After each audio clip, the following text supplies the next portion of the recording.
Hi, everybody. Today we're going to be talking about whether there are opportunities for foreign investors in China.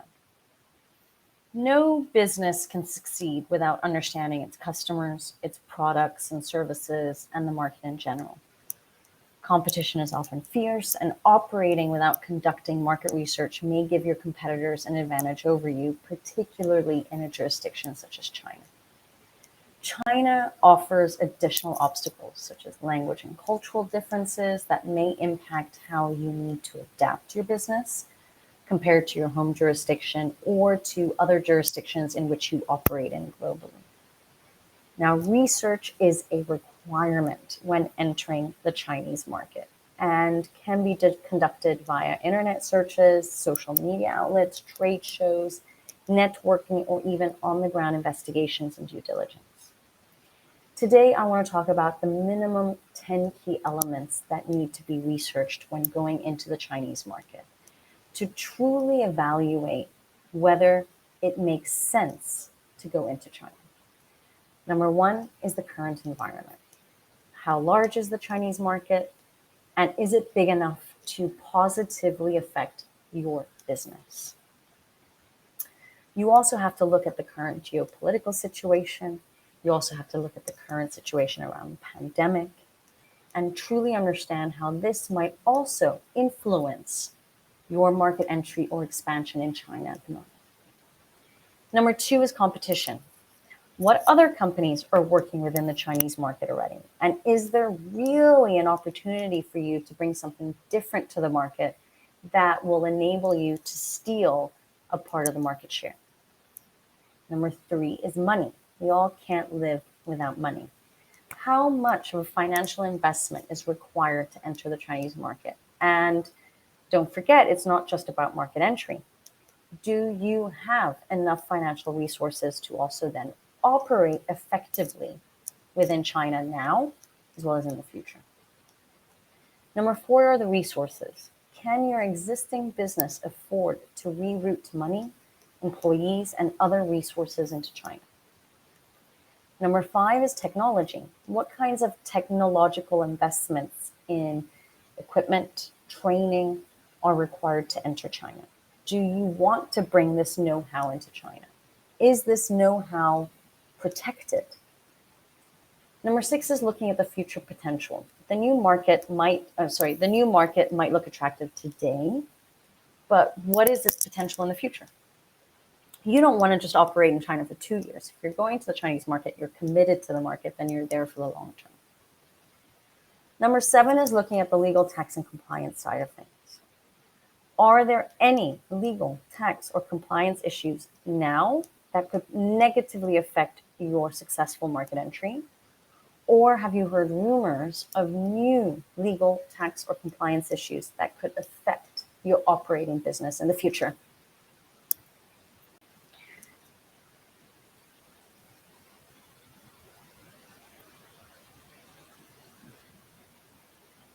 Apologies for that.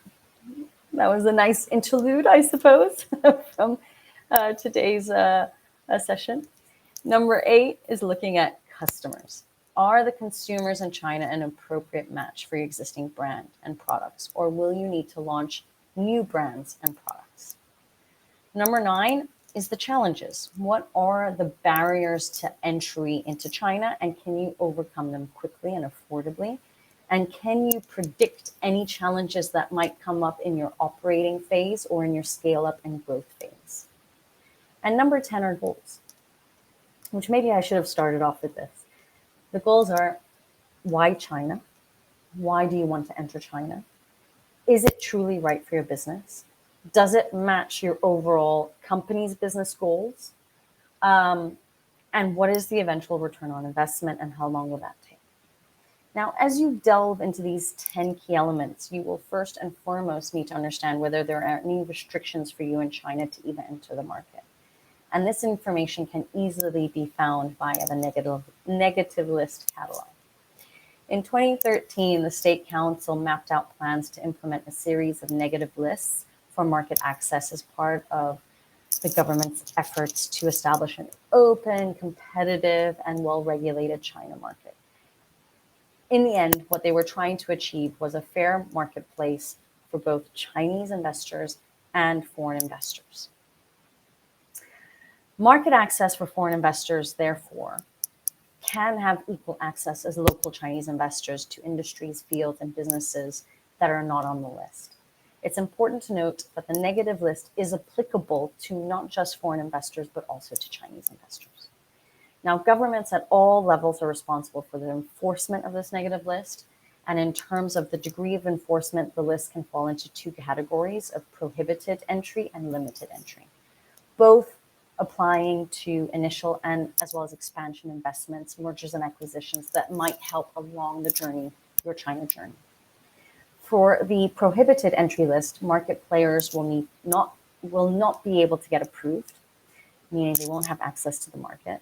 And for limited entry, it is up to the authority to assess the project, assess the investment that's being made, and they may lay out some criteria such as joint venture partnerships that have to be applied before access is granted.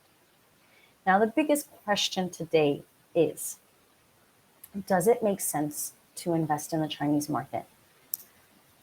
Now, one thing is, are there opportunities for foreign investors? And like I said, you can only evaluate that by doing the proper market research. And I've already highlighted the 10 key elements on that.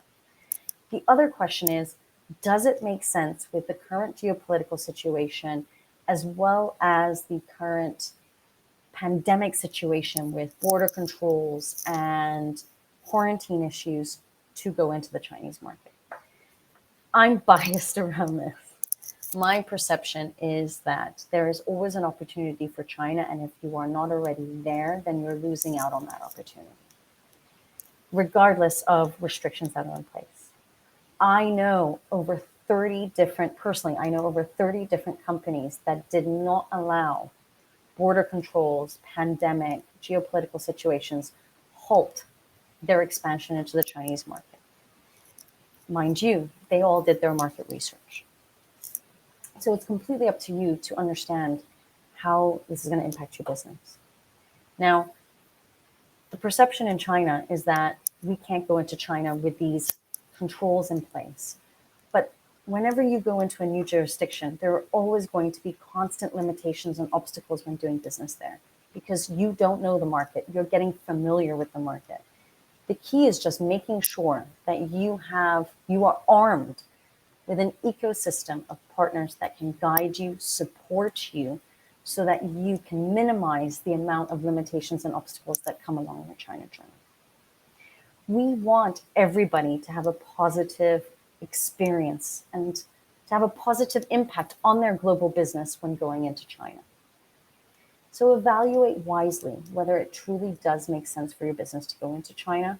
It's not for everybody. Evaluate it. Look at these key elements. And if you are looking for China strategy validation, looking at your business plan, your budget for the Chinese market, and having somebody who's on the ground to just evaluate it, validate it, raise questions against it, then this is exactly what we do. And we're available to you for offering this type of service. So don't hesitate to reach out. We're here to help. I will provide our email address, and you can also book an appointment in our diary, and I'll provide all those details. Have a wonderful day. Take care, and goodbye.